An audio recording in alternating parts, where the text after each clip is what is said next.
পাকিস্তানের সঙ্গে বাংলাদেশের বাণিজ্য এতদিন সরাসরি কোনো কন্টেইনার জাহাজ সেবা ছিল না।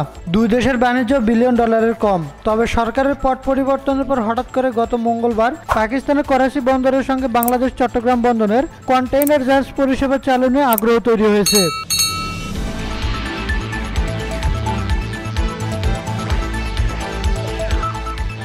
এ আগ্রহের সূত্রপাত ঢাকায় পাকিস্তানের দূতাবাস বিষয়টি এক ফেসবুক পোস্টে তুলে ধরার পর।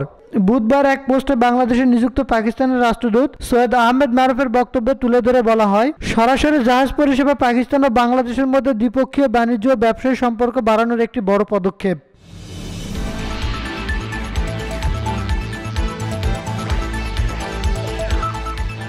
এখন বাণিজ্য কম থাকলেও কেন সরাসরি জাহাজ সেবা চালু হলো, এ প্রশ্নে ব্যবসায়ীরা জানান, 5 আগস্ট রাজনৈতিক পট পরিবর্তনের পর পাকিস্তানের সঙ্গে পণ্য আমদানি কড়াকড়ি শিথিল করা হয়েছে। আগে দেশটির পণ্য চট্টগ্রাম বন্দরে পৌঁছানোর পর শতভাগ কায়িক পরীক্ষা করা হতো।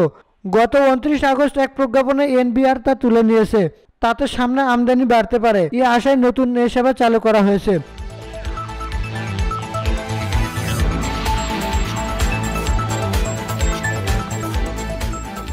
রিফাতুল ইসলাম, স্কাই চ্যানেল।